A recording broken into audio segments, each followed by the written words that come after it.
Mario Masitelli.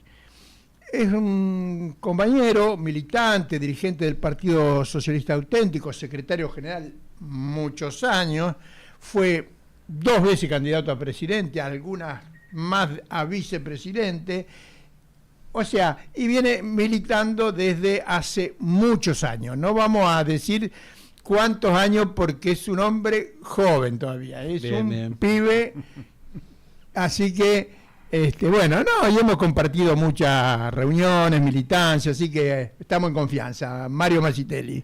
Hola Daniel, hola Nahuel, ¿cómo te va? Bien. Bien, muy bien, buenas tardes. Bueno, ha sacado... la entrevista es para hablar con él, pero no podemos obviar de decir que ha sacado un libro que no es el primero. No. Y es un libro importante, pero voluminoso de contenido, para no quedarme con la palabra en la boca. Es un libro voluminoso de contenido. Cuando leía el índice, parecía que estabas haciendo el prontuario de la clase dominante, porque nos queda transfugiada, robo, estafa, defraudación, explotación, que ha hecho la clase dominante, que no queda fuera del libro. Tengo una imagen aproximada de lo que dice el libro. Sí, absolutamente. Es decir, Daniel, el libro sale porque aquí la clase dominante, lógicamente, la oligarquía, como le quieras llamar, la alta burguesía, la dirigencia, las clases dominantes, como se le quiera llamar, esa punta de la pirámide, rica y enriquecida a costa de todo un pueblo, quiere explicar que la pobreza que tenemos, que el desamparo en los trabajadores, que el millón de chicos que se van a dormir sin poder cenar, que la decadencia en la salud, en la educación, la falta de vivienda, la falta de perspectiva, se debe a el déficit fiscal. Es decir, han encontrado un chivo expiatorio. Entonces explican que todo esto que ocurre, que es una decadencia que ya lleva, vamos a decir, 50 años para redondear, ¿no? Se debería a el exceso de gasto público por sobre la capacidad de recaudación que tiene el Estado. Bueno, esto es una falacia, es una gran mentira. Pero Mario... Y lo que hago en el libro es rebatirlo con absolutos fundamentos, de manera que yo creo que queda rebatido y el libro lógicamente va a ser silenciado por todo el mundo mediático, en tanto y en cuanto también ellos están comprometidos con este saqueo sistemático al pueblo argentino. Mario, se me ocurre decir, en esos 50 años que ellos dicen que hubo déficit fiscal y todas las cosas que dicen para justificar, en realidad gobernaron ellos la mayor parte de todo ese periodo, salvo los 12 años del kirchnerismo, el resto, bueno, y los 2 primeros años de Alfonsín, salvo esos 14 años gobernaron siempre ellos, porque digamos que Menem tenía el plan de ellos. Rucay hoy es columnista. Rucay, para los que no saben, fue gobernador de la provincia de Buenos Aires, bueno, y hizo muchas otras tropelías. Vicepresidente de Menem en el segundo periodo. Vicepresidente Menem. No, un personaje de aquello, hoy es columnista de los programas estos de derecha. Es decir, que gobernaron ellos, no gobernó. Sí, porque acá lo que, a ver, históricamente, dado que nosotros somos viejos militantes, y yo viví lo que fue el golpe de Estado, lo viví oponiéndome desde antes que se diera el golpe. Y el 23 de marzo del 76 estuve en Plaza de Mayo creyendo ingenuamente que la clase trabajadora o alguien iba a ir a resistir ese maldito golpe que se venía incubando y que iba a impedir que la Argentina tomara el camino institucional, porque estaban convocadas las elecciones para diciembre de 1976, de manera que 2 meses más el golpe era imposible, porque se iniciaba el proceso electoral, iba a haber un recambio de gobierno. Bueno, lo cierto es que el golpe se da porque supuestamente había un vacío de poder y el país estaba por entrar en cesación de pagos. Es decir, nosotros teníamos el partido militar preocupado porque Argentina no le pagara a quizás algún sector extranjero que estaba demandando y debíamos 5.000, 6.000 millones de dólares, apenas. Listo, aquella etapa Aquella etapa termina con colapso porque Martínez Dios toma el gobierno, ejecuta el programa neocolonial de aquel entonces, endeuda al país, inicia toda la etapa de privatizaciones, de entrega del patrimonio público de los argentinos, es el intento de desmantelar el Estado, es el intento de subordinar a la Argentina al occidente conducido por los Estados Unidos, de manera tal que el rol que nos asignaba ese occidente era ser proveedor de materias primas. ¿Qué ha cambiado? No industrializarnos y eliminar de base a la clase trabajadora argentina, para desgracia de ellos en gran número peronista y otros de izquierda, y eliminada la industria, nosotros tendríamos un país pastoril, sin clase trabajadora, y eso entró en crisis, se tomaron Malvinas y fuimos derrotados en Malvinas en una guerra inducida por el colonialismo inglés, es decir, todo eso estaba absolutamente preparado, por eso las naves ya estaban preparadas, el armamento estaba preparado, había que hacerle picar el anzuelo a un hombre incapacitado para ser presidente de la nación, como Galtieri. Galtieri creyó que tomábamos las Malvinas y nos la entregaban. Lógicamente que tomamos las Malvinas sin provocarle al enemigo una sola baja, por tanto no había guerra. Esto lo aclaro porque muchos creen que la guerra empezó el 2 de abril. No, la guerra empezó con el hundimiento del Ara General Belgrano en mayo. Margaret Thatcher, como no tenía baja, no había guerra. De acuerdo a la Convención de Naciones Unidas, no hay guerra. Entonces, para iniciar esa guerra y hacer imposible una negociación con la Argentina, manda a hundir el Ara General Belgrano y ahí tenemos 323 no sabía muertos. Eso, no es un detalle. No es un detalle. De hecho, en el desembarco argentino sí hubo un argentino, claro, pero británico. Nosotros tuvimos 3 bajas en el desembarco, pero no hubo bajas del enemigo, de manera tal que guerra, en el sentido de las convenciones internacionales, no había. Y se establecía, por tanto, una necesidad de una negociación diplomática. Claro. Como Margaret Thatcher ya tenía todo preparado para la guerra y la guerra no tenía fundamento, hunde el Ara General Belgrano, 323 muertos fuera de la zona de exclusión, y a partir de ahí se desencadena lógicamente la imposibilidad por parte de un gobierno incapaz, que no comprendía siquiera el momento histórico que estaba viviendo. Se desencadena la guerra y somos derrotados el 14 de junio del 82. De ahí deviene esta democracia, que es una democracia absolutamente condicionada.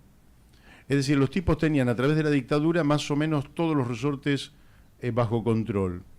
Cuando viene la democracia, se le descontrola todo porque irrumpen las masas, claro, acompañando a Alfonsín o a Luder o a Oscar Allende o a Zamora, irrumpen las masas, se le descontrola todo y tienen que empezar a controlar de a poco. Lo primero que hacen es derrotar a la UCR, lógicamente a través de maniobras de naturaleza económica, impidiendo, por ejemplo, que Greenspan siga a cargo del Ministerio de Economía, impidiendo que se investigue la deuda externa, y van quebrantando al gobierno de Alfonsín, hasta que finalmente lo sacan hecho jirones a Alfonsín, que ni siquiera puede terminar, después de la avalancha de votos del año 83, en el 89 no puede terminar su mandato. Precipitadamente asume Menem, y Menem vino derrotado, es decir, Menem tenía un programa que era un programa básicamente de liberación, es el programa que se presentó por parte del Frejupo en el juzgado número 1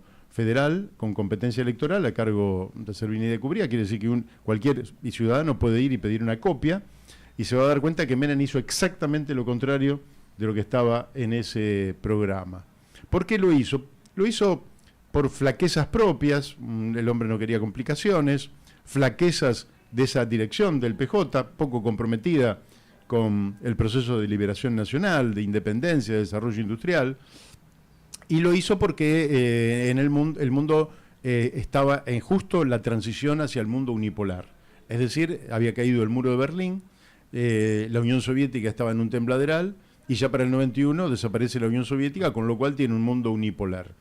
En ese mundo unipolar había que esforzarse intelectualmente para poder afrontar el desafío geopolítico de aquel tiempo, y Menem dijo, no nos vamos a esforzar, ni intelectualmente, ni políticamente, ni nada. Vamos a tener relaciones carnales con los Estados Unidos, lo que ellos digan vamos a hacer. Y entonces se entregó absolutamente todo. todo lo que estuvo a su alcance, más de 320 empresas. Algunas se podría justificar porque había cosas que eran muy menores, ¿no? Pero, lógicamente, las grandes joyas de la abuela, como podría ser yacimientos petrolíferos fiscales, gas del Estado, obras sanitarias de la Nación, etcétera, etcétera, todo lo grande de las líneas argentinas se privatizó y la política esa terminó en un tremendo fracaso porque había razones macroeconómicas que no vienen al caso, pero que son razones macroeconómicas que no solo no resolvieron la crisis, sino que agudizaron la crisis que se puso de manifiesto para el 2001. Después de la crisis del 2001, lógicamente que vos lo que vas a tener es una situación de despegue de la Argentina, fruto de 3 elementos claves. Uno, la suspensión del pago de la deuda. Digamos que a Adolfo Rodríguez Sá lo teatralizó y le reprochan haber teatralizado el no pago. La verdad es que teatralizadamente o en silencio, Argentina no tenía un peso para pagar, de manera tal que la cesación de pago era como inevitable. Claro. Aunque fuera el más pagador de todos los pagadores, no había plata con qué afrontar. Claro. Entonces, pero eso significó un torniquete en una de las mayores sangrías que tenía el país, que era la deuda. Puesto ese torniquete, se van a producir 2 elementos más. Uno, que el tipo de cambio, que estaba muy atrasado, se va a devaluar fuertemente, con lo cual la Argentina, de ser un país caro, pasa a ser un país barato, de ser un país importador, pasa a ser un país exportador, hay sustitución de importaciones y empieza una etapa de despegue de la economía que va a durar virtualmente hasta el 2008. Es decir, son los años donde el país más creció, teníamos superávit fiscal y superávit comercial, es decir, vendíamos más de lo que comprábamos. A todo eso el otro hubo periodo de crecimiento similar fue 3 años de Ilia, pero este fue más de la misma intensidad, pero más largo. Así es, fue más extenso, pero era el camino que el país tenía que seguir, porque de hecho, vos decías que yo fui 2 veces candidato a presidente. Una fue en 1995, donde planteé que había que salir planificadamente de la convertibilidad, otra fue en el 2003. Lo que se hizo en el 2003 se pareció, por lo menos en un porcentaje interesante, con todos los planteos que nosotros veníamos haciendo. Se produce también la irrupción de China en el mercado internacional, suben los commodities y entonces se dan estos años realmente venturosos que se podrían haber mantenido de haberse comprendido por qué se había producido el despegue.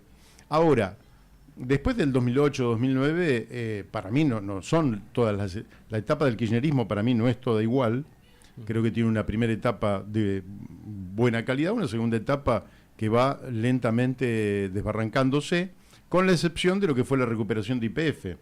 Esa es una excelente excepción que iluminó por lo menos parcialmente aquel ¿Y gobierno la de Cristina. AFJP?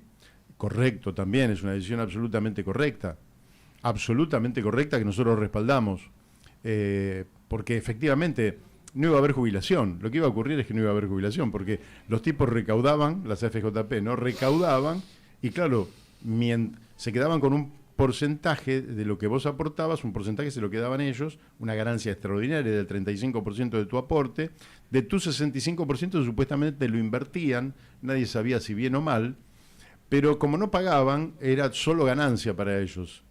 De manera que en el momento que fueran a empezar a pagar y los plazos se fueran cumpliendo, de manera que los aportantes se fueran jubilando, eso marchaba a la quiebra. Era una estafa abierta. Era una estafa a cielo abierto, y esa recuperación fue totalmente correcta, se manejó bastante bien el área esa, que permitió, lógicamente, financiar la asignación universal por hijo, financiar una cantidad de jubilaciones de personas que habían trabajado toda la vida y no habían podido hacer los aportes, las moratorias correspondientes que se pudieron hacer y que permitieron que no tengamos millones de nuestros jubilados que trabajaron toda la vida tirados en la calle, desprotegidos y sin posibilidad de vivir una vida más o menos digna. Así que hubo cosas que se hicieron bien, pero no se resolvieron cuestiones fundamentales. ¿Te cuento algunas de las que no se resolvió? Adelante. Sí, contalas. Bueno, vamos a empezar por orden de importancia. No se auditó la deuda externa. Bien. La auditoría de la deuda externa hubiera puesto negro sobre blanco, tinta negra, tinta china sobre papel blanco, hubiera puesto lo que es una enorme estafa un fraude escandaloso, que aparte es un fraude permanente, es decir, es eterno, porque es un fraude del que no se puede salir nunca. Es decir, cuanto más años pasen, peor vas a estar, porque hay una fórmula que los economistas argentinos no le dicen a la gente. Los economistas argentinos son unos chantas, los que se ven por televisión son unos chantas totales, son parte del problema, no de la solución, son parte del problema, por eso le dan micrófono. Entonces, y plata. Sí, claro. Y bueno, obviamente. Sí, claro. Lo uno lleva al otro. Claro, si a vos te dicen, che, Daniel, te doy $20.000 para que digas que la Tierra es plana. Y lo pensás 2 veces.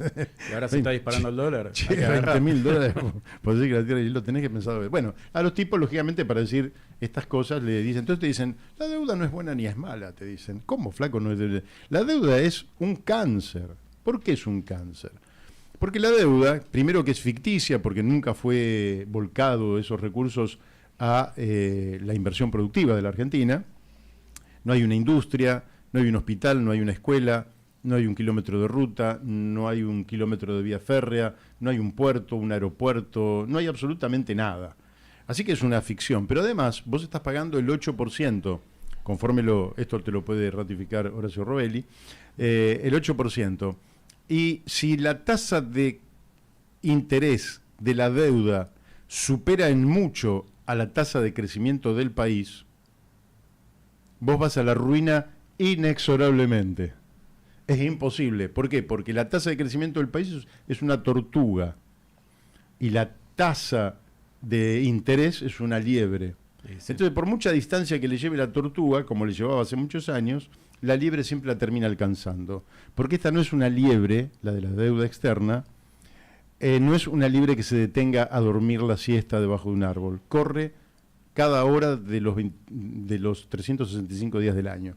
Entonces, auditar la deuda, es decir, para el próximo gobierno es absolutamente inevitable si es un gobierno nacional. La segunda cuestión era terminar con la deuda, con la ley de entidades financieras de la dictadura militar.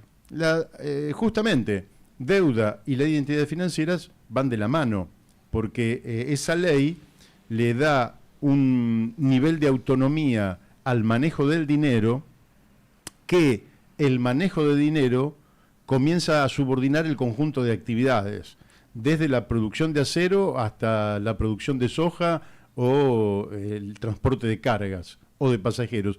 Todo termina siendo condicionado por el manejo del dinero. ¿Al Banco Central le da eso? Eso se lo da a las entidades financieras. Entonces, vos lo que tenés que tener en la Argentina es una ley de entidades financieras donde las finanzas sean un elemento complementario de la producción, es decir, las finanzas al servicio de la producción, el trabajo y la inversión, y no al revés, que hoy el trabajo, la producción y la inversión están al servicio de los bancos. Pero hicieron su trabajo ideológico, lucha ideológica, de convencimiento de que la etapa de la industria productiva había terminado, que ahora el capitalismo entraba en la etapa financiera. Eso estaba instalado en la política argentina. Bueno, eso es realmente también se instala que la Tierra es plana, y eso no quiere decir que sea plana. Claro. Vos podés instalar, es una gran mentira. Lo que yo trato en el libro justamente es tratar de darle al lector una mirada distinta a la que el sector hegemónico ha venido volcando sobre la población, porque efectivamente son todas mentiras. El papel moneda, y hoy ni siquiera es papel moneda porque son pulsos electrónicos, no tiene en sí mismo ningún valor, es papel pintado. Entonces, es el arte del manejo de ese papel pintado lo que te sirve para explotar a un pueblo o para el desarrollo de un pueblo. Entonces, si vos tenés una política financiera y monetaria para un país como la Argentina conveniente, que ya está estudiado esto, ya está estudiado, conveniente, eso sirve para el desarrollo y el despegue nacional. Acá podés crecer al 10% durante 20 años. Ahora bien, si en cambio la tenés al revés, la tenés al servicio de la especulación financiera, del parasitismo financiero, evidentemente te lleva cada vez más a la degradación social en la que estamos. Tercer cuestión que yo te diría, que me parece que es absolutamente imprescindible, es la suspensión de la prórroga de jurisdicción. Es decir, los gobiernos argentinos han admitido la posibilidad de que un litigio que se produce en torno a intereses nacionales, con trabajo nacional, con materia prima nacional, con inversión nacional, etcétera, etcétera, se litigue en tribunales extranjeros. Esto es que tenemos que ir al CIADI. Bueno, hay que irse del CIADI. O sea, el próximo gobierno tiene que salir del CIADI. Estamos obligados a ir al CIADI, obviamente hay que irse del CIADI. Hay que irse. Es un organismo de ellos. Básicamente. Pero es como, a ver, es como si jugaran River y Boca y el árbitro sale con la camiseta de uno de los dos equipos. El otro dice, no, paren, muchacho, este tipo es hincha Boca. El de River dice, yo no voy a jugar con un árbitro que sale con la camiseta de Boca. Bueno, el CIADI sale con la camiseta de las grandes empresas que le van a hacer juicio a la Argentina y que ganan a veces más. Ganan haciendo sus negocios en la Argentina y después ganan haciendo los juicios. Entonces, de la misma manera que la prórroga a tribunales, no solo el CIADI, está la prórroga a tribunales extranjeros, como lo que tenemos en este momento con Loretta Presca, sí, que produce un fallo absolutamente demencial, alocado, desquiciado, absurdo, grotesco, imperialista, que es lo que no dicen aquí. Pero el presidente aplaude. Bueno, pero el presidente es un servidor del imperialismo. Claramente. Es decir, vos tenés el imperialismo no solo se quedó con las empresas, no solo se quedó con vastas zonas de nuestro territorio continental, no solo se quedó con Malvinas y una parte del mar, y tenemos en disputa la Antártida. Se quedó, aparte de todas las empresas, se quedó con el Poder Ejecutivo hoy en día. Y tiene el Poder Ejecutivo a partir del voto popular, que esto es lo más dramático de todo. Pero bueno, hay que derrotarlo, para lo cual hay que dar una lucha ideológica, cultural, política, para que nuestro pueblo sepa que vos no podés tener mirá, en el peor momento de la historia de Israel, el peor, donde está produciendo un genocidio atroz, ¿no? Yo creo que queda chica la palabra violación a los derechos humanos, porque cuando vos matás 16, 17 mil niños, que matás 1000 bebés, que matás mujeres, que matás abuelos, que bombardeás escuelas, que bombardeás hospitales, que destruís sin ton ni son todo lo que se te pone adelante porque te querés quedar con esas tierras. Es decir, digamos, estamos frente a lo más parecido al nazismo que hemos vivido desde el 45 a la fecha, y nuestro presidente sale haciendo flamear la bandera de Israel y diciendo que es autodefensa de Israel. Es decir, tenemos un presidente que es una vergüenza total. Pero hay que derrotarlo políticamente, porque el tipo defiende bien estos intereses. Bueno, así que la prórroga de jurisdicción hay que terminarlo, hay que desconocer este fallo de Loretta Presca, hay que desconocerlo, el país lo tiene que desconocer. ¿Por qué? Porque conforme el ordenamiento jurídico y legal argentino, ese fallo, en el supuesto de que alguien quiera hacerte un juicio en el exterior, tiene que venir a los tribunales argentinos.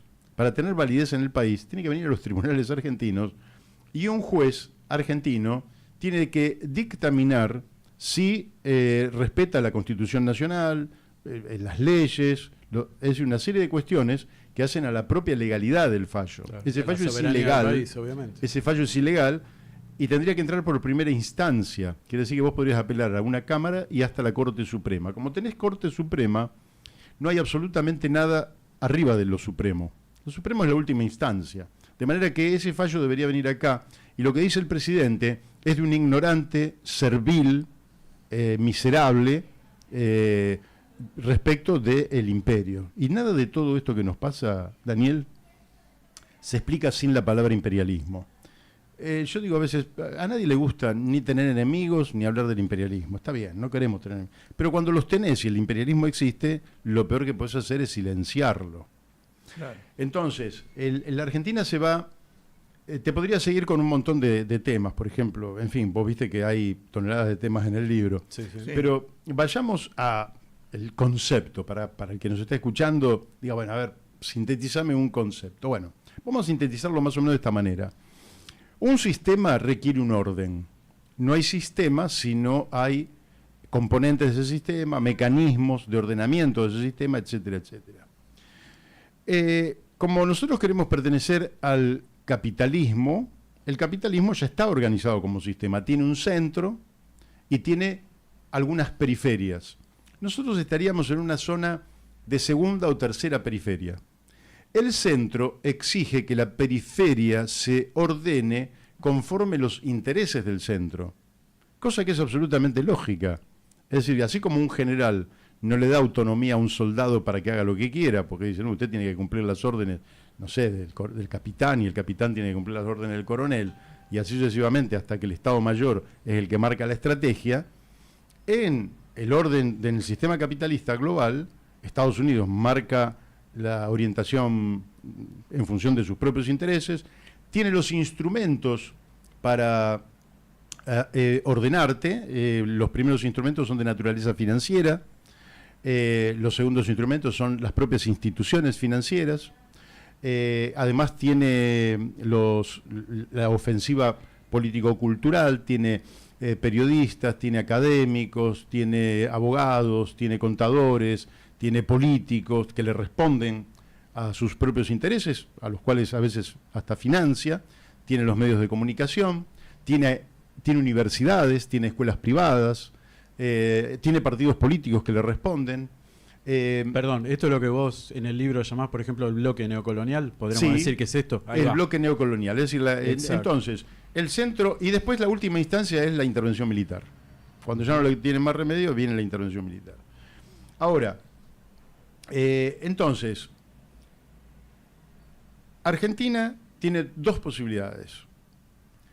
O se transforma en lo que el centro exige, que seamos una factoría colonial, claro. Es decir, peor que una colonia.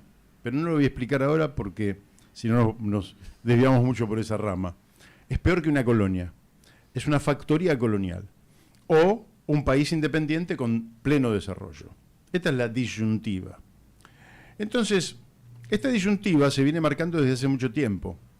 Ahora, ¿cuál es mi mirada respecto a esta disyuntiva? Digo, bueno, vamos un poco más alto. ¿Cuál es la disyuntiva en el mundo? La disyuntiva en el mundo es si hay un mundo unipolar o uno multipolar. Y en la lucha entre el mundo unipolar y el multipolar está retrocediendo, claramente, debilitándose, año a año está más débil. En decadencia. Y el multipolar está en expansión. Por tanto, para la Argentina, transformarse en una factoría colonial, como quería Menem y como otros políticos pretenden, es una verdadera estupidez. Es una estupidez porque va a contramano de la historia. Exacto.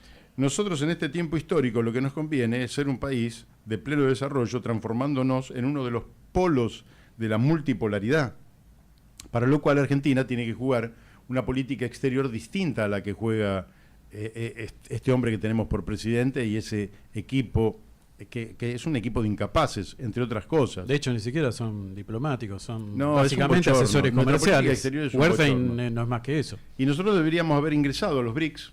Habríamos ingresado. Sí, estábamos un pie adentro. Claro, estábamos con un pie adentro. Es más, de hecho, en la declaración del año pasado dejaron la ventanita abierta, como diciendo, bueno, piénsenlo. Piénsenlo, claro, sí, porque ellos, lógicamente que la Argentina, también para los oyentes, recordemos lo siguiente: la Argentina es la octava geografía del mundo, el octavo país más grande del mundo. Entre 200 países el puesto es bueno.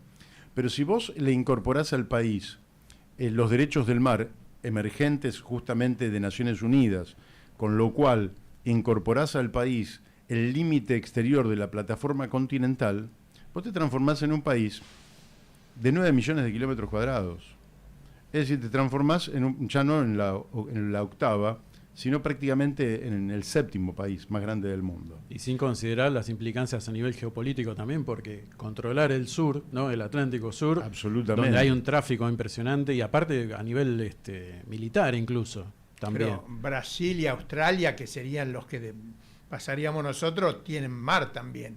Habría que contar el mar de ellos. No, pero no los pasaríamos a ellos. No, el país. A India pasaríamos. Pasaríamos a la India, claro. Sí. Pasaríamos a la India, que tiene 3 millones de kilómetros cuadrados y menos mar que nosotros. Y que está en los BRICS.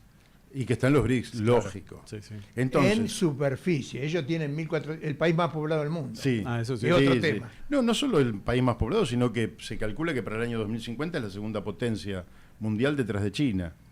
Es decir, que eso es inevitable. La India nunca... Acá nosotros a veces tenemos como un sentido despectivo de Occidente por culturas que tienen 5.000 años. Muchachos, un poquito de respeto. Son culturas milenarias, son parte de los inventores de la matemática, de parte de la cultura que tenemos nosotros y de los conocimientos científicos que tenemos parten de esas regiones. Entonces nosotros deberíamos tener una política exterior mucho más seria, mucho más prudente, mucho más inteligente, y orientarnos hacia el desarrollo necesario de la Argentina con un programa absolutamente de desarrollo. Es decir, que nosotros, si yo te dije 3 medidas, entre muchas más, que tienen que ver con lo que tiene que hacer el próximo gobierno no puede no tomar algún otro tipo de medidas, como, por ejemplo, asumir el tema energético de una manera... o sea, lo primero es defender el territorio y la población. Básico. Lo primero. Lo otro es tener un plan energético para la transición energética. La transición energética es que por muchos años más la fuente principal de energía van a ser los hidrocarburos, tanto sea el petróleo como el gas, por mucho tiempo. No Justo ahora que estamos con escasez, ¿no? Lo que también habla de cómo está todo eso tirado a la deriva, ¿no? La escasez justamente es la falta de planificación. Claro, por eso digo. Claro, liberado a la deriva, porque tranquilamente deberíamos tener abastecimiento hoy sin sí, porque mayor problema. Tenemos el gas. Claro. Tenemos el gas y, bueno, en fin, es el desquicio organizativo. Yo pienso que, mira esto que te voy a decir, creo que es la primera vez que lo voy a decir. Pero escuchemos. Lo pienso hace muchos años. Yo creo, así como digo que tenemos que recuperar a las fuerzas para una cosmovisión sanmartiniana, digo que tenemos que recuperar al ejército para la visión de Mosconi y del general Enrique Mosconi y del general Baldrich. Los 2 generales del petróleo de la Argentina. Y tenemos que darle la conducción del desarrollo energético del país al ejército. ¿Vos crees que eso es posible con este ejército? Sí, lo cambiamos, lo vamos a cambiar, porque el propio ejército sin rol es un ejército en deliberación permanente, sin destino, sin saber qué carajo hacer. Si nosotros lo enraizamos con lo mejor de nuestra patria, lo proyectamos para el desarrollo nacional, ahí el ejército tiene tarea para el hogar. Entonces te organiza un sistema que es absoluta. Lo primero, perdón para los creyentes, pero yo en una de las notas digo, lo primero es la energía. Después viene el verbo. Pero primero es la energía. Primero es la energía. La Biblia dice que lo primero es el verbo. Pero bueno, no importa, no vamos a disputar. Lo segundo es el verbo, que son las comunicaciones. Las comunicaciones son para la aeronáutica. Nosotros no podemos tener el desquicio que tenemos en el área de las comunicaciones y la falta de visión estratégica en el área de las comunicaciones y el transporte. Esos son que tendría que estar en manos de la Armada. Esas son las 3 áreas, es decir, tenés territorio, pueblo, las 3 primeras áreas en las cuales se fundamenta la plataforma de despegue de la Argentina son esas 3. Acá y en todo tiempo y lugar, eso es una constante. Nuestra dirigencia política parece no saberlo.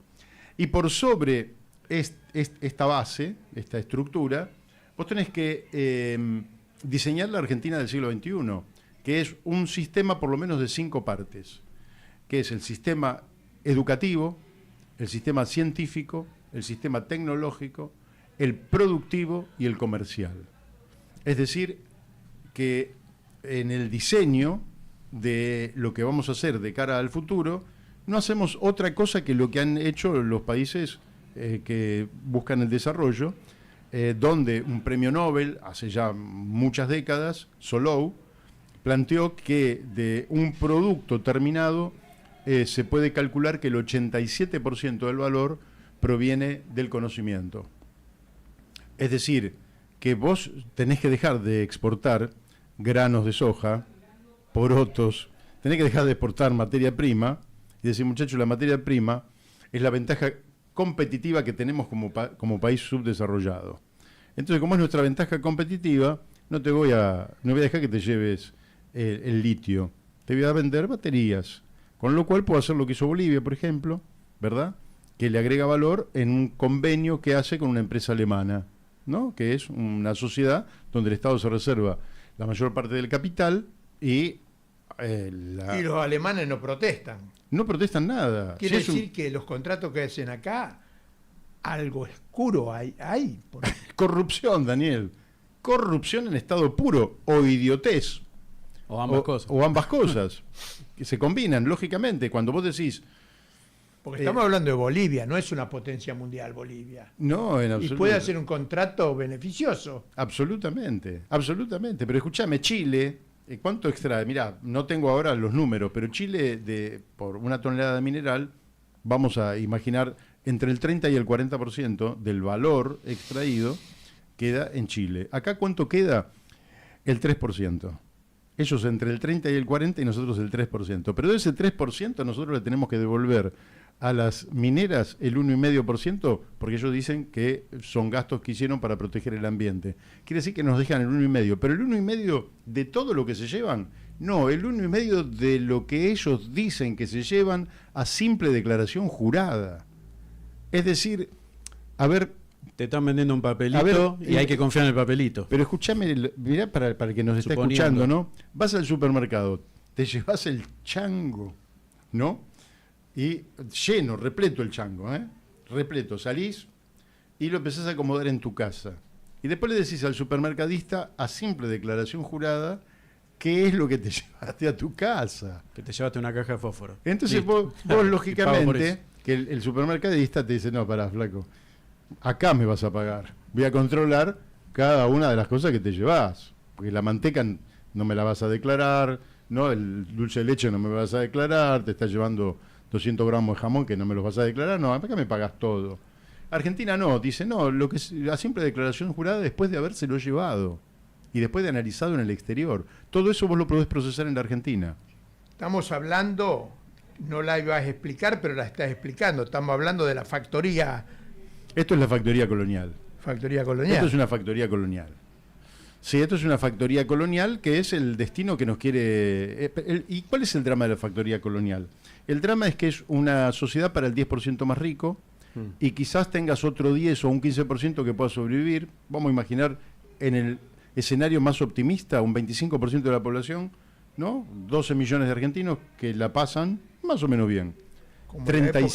Como en la época de Roca, pero peor por unas cosas que, bueno, después la decimos, pero como en la época de Roca y peor. Peor, efectivamente. Entonces tenés 35 millones, el 75% de la población, sobreviviendo como puede, como si fuera extraño en su propio país. Como si fuera un extranjero, como si fuera un inmigrante en su propio país.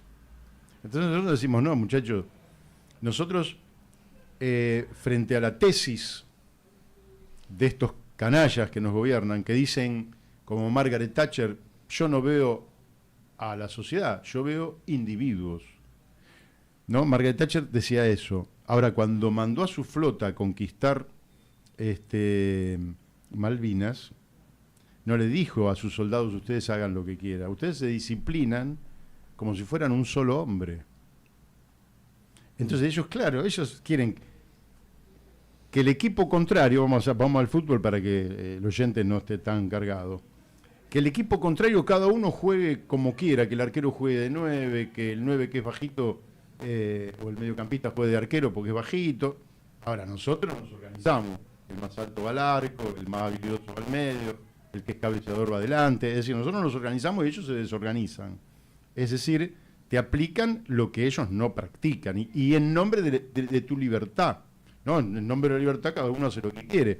Yo no he visto ningún equipo de fútbol donde el arquero sale a agarrar con la mano en la mitad de la cancha la pelota. No hace lo que... A menos que quiera perder. Claro, cuando estás en una organización, y acá hay el sujeto que tiene que volver a aparecer, es el pueblo de la nación argentina, que es un sujeto histórico social que tiene que volver a tomar conciencia que es el dueño de todo este territorio, de todas estas riquezas, y que todo esto está puesto para el bienestar general como marca la Constitución Nacional. Ahí va, te quiero hacer y para todos los hombres y mujeres, aunque hombre involucraría los dos sexos, a todos los varones y mujeres de buena voluntad que quieran habitar el suelo argentino. Es decir, nuestro patriotismo es el más humanista del mundo. Porque acá decimos esto es nuestro, pero todas las mujeres y todos los hombres que quieran habitar nuestro suelo van a ser recibidos con los brazos abiertos y van a poder habitarlo. Lo que no podemos dejar es que nos sigan saqueando, que nos sigan robando, que nos sigan empobreciendo, Claro. que nos sigan destruyendo, que destruyan nuestra educación, la ciencia, la tecnología, el sistema hospitalario. Estamos como si fuera un invasor enemigo que está destruyendo la nación. Bueno, hay muchos índices que son similares a Ucrania, los que tenemos nosotros. Sí, De deuda, de compromiso con el Y no estamos en guerra. y no estamos en guerra. así es. Yo creo que sí estamos en guerra. Claro, entendemos Lo de que qué no estamos tenemos es hablando. una guerra Militar. Claro, Estamos en exactamente. guerra. Ese sujeto, que lo podés ampliar un poco, si querés, ¿existe o hay que construirlo? Bueno, hay que ayudar. Vos dijiste que era histórico, o sea que hay elementos de su existencia. Ujú. Bueno, te Sí. dejo. No, desarrollar. claro, no. A ver, el 25 de mayo de 1810 ya se había creado este sujeto y salió a la plaza. No es solo los tipos que estaban adentro que representaban a los que estaban afuera. Los que estaban afuera habían salido y algo querían hacer. Querían sacarse al virrey de encima y autogobernarse. Ese sujeto estaba apareciendo, pero todavía la Argentina no existía. Este sujeto va a aparecer unos años después. Por ahí, a partir de la crisis de 1820, podrías decir, apareció el sujeto que es el pueblo de la nación argentina. Y ese sujeto tenía sus propias contradicciones, que son nuestras luchas internas, que atraviesan toda nuestra historia. Ahora, ese sujeto tiene grandes irrupciones en la revolución de 1890. Ahí irrumpen sectores que están disconformes con el ordenamiento político del país, van por el voto y van a conquistar el voto 26 años después, en 1816, cuando Irigoyen va a ganar la elección. Y ahí irrumpe el movimiento nacional con el irigoyenismo. Después va a caer el irigoyenismo porque las clases dominantes, lógicamente, siempre se sienten disconformes con los gobiernos que tienen algún componente de naturaleza popular y nacional. Y va a volver, en 1918 con la reforma universitaria.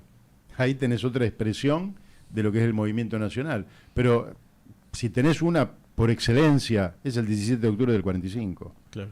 ¿Quién eran esos cabecita negra que andaban pululando por todas las fábricas digamos, de la ciudad y del cordón industrial? Una manga de tipos a los cuales eran nuestros sirvientes o eran obreros a los cuales se explotaba en condiciones tremendas, y de pronto esa masa, ¿no?, se subleva y te ocupa la Plaza de Mayo, los militares no saben qué hacer y aparece Perón calmando a la gente y ya el peronismo desatado. Ese sujeto. El problema es que los grandes sujetos, cuando se encarnan en superestructuras políticas, como tiene que hacer, no hay movimientos sin élites, no hay movimientos sin vanguardia, esto es absurdo. Pero cuando esas élites tienen bajas convicciones o ideológicas o morales, el régimen las va horadando y las termina o bien condicionando o bien derrotando, y recuperan los terrenos perdidos. Es decir, sí, estamos en una guerra donde la nación argentina tiene que recuperar su soberanía. Claro. Y para recuperar su soberanía no alcanza solo con fortalecer el pueblo nacional, el bloque nacional de poder, sino que además hay que debilitar al bloque de poder neocolonial. Ahí está, yo te quería consultar eso un poco, porque leyendo, bueno, comento igual porque me parece que estamos de él hablar y nunca dijimos que el libro se llama Argentina, nuestra casa robada. Sépanlo los y las oyentes, así lo pueden buscar, conseguir y demás. Bueno, a mí me parece que vos ahí tirás dos ideas, que un poco las estás diciendo acá, dos ideas fuertes, que es frente a este avasallamiento que estamos sufriendo, ¿no?, de lo que vos llamás el bloque neocolonial, con todo esto que venís describiendo, y que vos proponés que lo que haría falta, lo que precisaríamos es, un poco esto que estás describiendo ahora, es avanzar a el nuevo bloque de poder nacional, donde sea una suerte como de condensación de todos estos espacios e identidades de resistencia, populares, ¿no?, frente a todas estas élites explotadoras, ¿no?, y demás.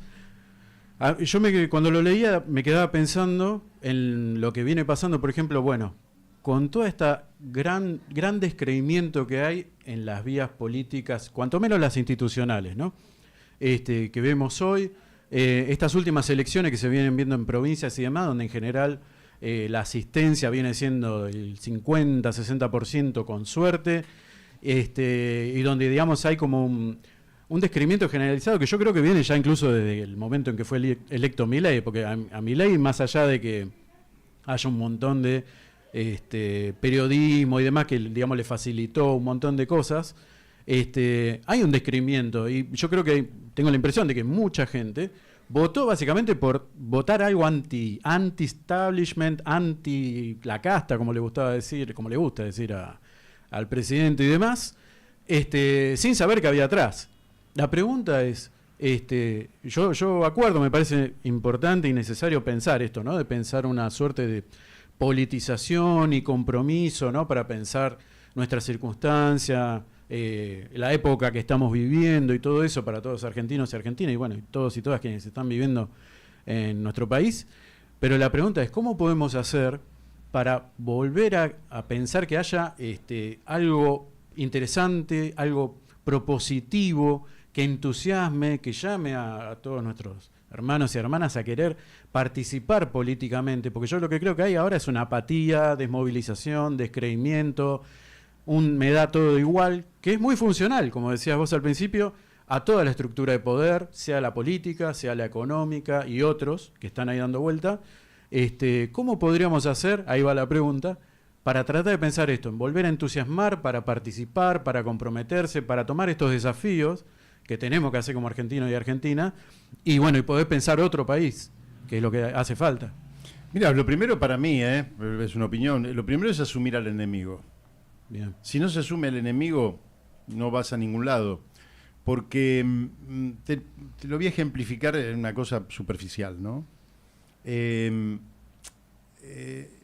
enemigo viene con fuerza, no viene con tibieza. Entonces nosotros antes, ahora cuando se cantan en la escuela, cantan sube, sube bandera de la paz, sube, sube bandera del amor. Está hermosa, ¿no? Pero nosotros cantábamos alta en el cielo un águila guerrera. Uh-huh. No es lo mismo. No. Claro, me gusta más lo de la paz, el amor. Pero cuando el enemigo viene, tenés que asumirlo. Nosotros estamos en guerra con el Reino Unido, no porque querramos nosotros, sino porque ellos nos trajeron a nuestro territorio su flota, quieren esta pertenencia colonial, esa joya que son Malvinas, Georgia, Sandwich del Sur, el mar que las rodea, 1.639.000 kilómetros cuadrados, la proyección antártica, el mar que les representaría tener la posesión sobre la Antártida. Entonces, flaco, tenés que asumir el que es el enemigo. Si no se asume el enemigo, de la misma manera que los grandes grupos económicos, los llamados de la burguesía nacional, yo en eso no comparto nada con el kirchnerismo, nada. Uh-huh. Vos sos un burgués nacional, perfecto. ¿De qué sabés vos? Bueno, yo sé de aeropuertos. Bueno, está bien, te quedás con los aeropuertos, nada más. ¿Cómo puede ser que sean estados dentro del Estado? Nosotros hemos permitido, este proceso se dio básicamente durante la dictadura, donde un grupo como el de Macri tenía 7 empresas y sale con 48 empresas. Claro. ¿Me entendés? Sí. Pero vos decís, flaco, si vos 48 empresas, sos un Estado, adentro del Estado, y te asociás con otros empresarios que son Estado dentro del Estado, y tenés más poder que el Estado democrático. Claro. Entonces, ¿vos de qué sabés? De tal cosa. Bueno, ¿y qué haces con el resto de las empresas? Pongo gerentes. Sí, pones gerentes, los pongo yo los gerentes. Los pongo yo los gerentes como Estado democrático. ¿Me entendés? Es decir, yo en eso creo que hay que tener una enorme creatividad también para incentivar. Primero asumir el enemigo y después tener conciencia de lo que te pertenece. El artículo 40 de la Constitución de 1949, que yo en la página 10 del libro vas a leer que lo extiendo ese artículo, donde dice que el territorio, las caídas de agua, las fuentes de energía, los bosques, etcétera. Muy exhaustiva la enumeración. Bueno, todo eso Yo hice una, pero esta me parece que es más exhaustiva. Bueno, todo eso pertenece al pueblo de la nación argentina. O sea, primero asumir el enemigo, saber qué es lo que te pertenece. Claro. Y tercero te diría, entender la potencialidad. Porque lo que te anima es cuando decís, mierda, podemos hacer de este país otro país mucho mejor que el que tenemos, pero desde luego. Podemos, en el transporte, ¿podremos tener un tren que nos lleve a cualquier lado del país, que transporte cargas y personas a bajo costo? Sí, claro que podemos hacerlo. Papito, ya eso es. Podemos hacer un enorme puerto nacional que sirva a los intereses del país, el más moderno del mundo en el momento en que se termine de construir, ¿verdad? Sí, sí, Después habrá otro que sea más moderno, pero no un puertito, un puerto en serio. Que le sirva... Opa, sí, lo podemos hacer. ¿Podemos hacer un aeropuerto comercial para cargas? Sí, claro, lo podemos hacer con sus vías ferroviarias, vías de rutas, caminos, autopistas que confluyan ahí para sacar al exterior buena parte de nuestras mercancías. ¿Podemos reactivar las economías regionales? Sí, podemos procesar los minerales que tenemos, podemos procesar, podemos convocar a otros industriales del mundo a que vengan a disfrutar en la Argentina de una provisión de gas segura y económica durante mucho tiempo y de aquí exportar al mundo y no al revés, que nosotros, el déficit de gas que tienen ellos y que es una desventaja competitiva frente a nuestra ventaja competitiva, nosotros le damos el gas y después nos venden los productos terminados. Esto ya lo sabía Manuel Belgrano. Nosotros tenemos una regresión extraordinaria, es decir, nosotros estamos 220, 230 años atrasados, que es lo que a donde nos ha llevado este presidente. E incluso peor, pero eso dijimos que no lo íbamos a desarrollar. Somos una factoría colonial que es peor que una colonia. Entonces, si vos asumís al enemigo, tenés conciencia de tus pertenencias y tenés una idea, una representación de un futuro distinto, mucho mejor, y yo creo que el entusiasmo empieza a brotar. De hecho, yo pienso escribir a continuación un libro que se llama Socialismo 6.0. De hecho, lo mencionás en el libro. Que es una representación, otra representación del futuro y lo fundamento en un proceso evolutivo del socialismo, que es el socialismo que se viene. No quiere decir que estemos en esa etapa, por ahí estamos en una etapa anterior. Te quiero decir, esa representación del futuro, Milei tuvo la virtud de plantearla en el anarcocapitalismo. Claro. Y el anarcocapitalismo, que no es una de las notas que está incorporada al libro, pero que sobre lo cual escribí, el anarcocapitalismo él lo da, y todo el sistema mundo lo plantean, como una utopía de largo aliento, digamos, de largo plazo. No es una utopía para el largo plazo, es una pesadilla del pasado inmediato que ya se experimentó y que lo que te puedo aconsejar es que no vaya por ese lado. ¿Y dónde se experimentó? Se experimentó cuando se disuelve la Unión Soviética, buena parte de los países de Europa del Este quedan sin Estado, porque el Estado básicamente lo concentraba Rusia, Claro. quedan y adhieren al capitalismo. Es decir, incluso la propia Rusia prácticamente queda sin Estado. ¿Qué es lo que ocurre cuando vos entrás en el anarcocapitalismo, que es prácticamente la destrucción del Estado, ¿no? Y tu adhesión al principio de propiedad privada y de mercado para el desarrollo económico? Lo que ocurre, y ya esto está probado, es que las mafias ocupan el lugar que tenía el Estado. Claro. Entonces, cuando todas las mafias ocupan el lugar que tenía el Estado, lo que vos tenés es una sociedad invivible, ya no podés vivir más. Porque Milei dice que el Estado es una asociación criminal. No. El Estado es una construcción social que se rige por una constitución, por un sistema de leyes, por un sistema, en nuestro caso, republicano, con división de poderes, que con todos sus defectos te da un marco de convivencia posible. En cambio, lo otro es la ley de la selva, donde ¿quién tiene el poder? El poder se lo reservan las grandes bandas mafiosas, que pueden ser del tráfico de drogas, que pueden ser de la trata de personas. Iba a decirme, a mí me hacía pensar en eso, el en tráfico los de narcoestados. armas. Claro. Bueno, fíjate vos que de Rusia se afanaron un año, de Rusia se afanaron armas Armamento, nucleares, sí. una cosa. ¿Y qué ocurrió? De esa pesadilla les duró 10 años. Y la gente dijo, no, hay que salir de esto.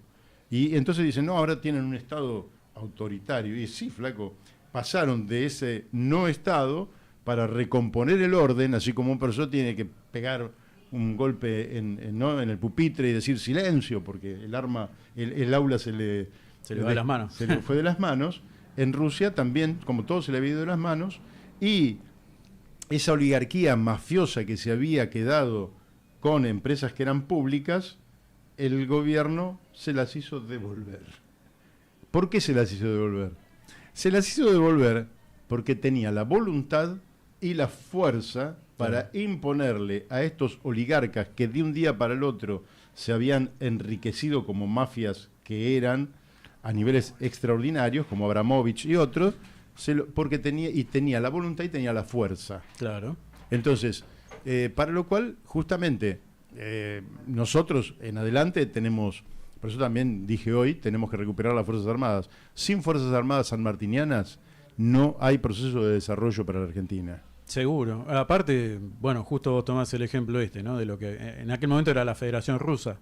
Sí. Y yo creo que hay un cambio central ahí con la aparición de Putin y Medvedev frente a lo que habían sido tipos como Yeltsin y demás, que fueron un Menem para el plano socialista, vamos a decir. Y bueno, pero eso era el anarcocapitalismo. Claro. ¿Por qué tenemos que reproducir semejante monstruosidad y semejante experiencia lamentable? Sí, sí, ¿no? Que hasta el día de hoy todavía tenemos Argentina, consecuencias. No, Sí, no hay sí. ninguna necesidad.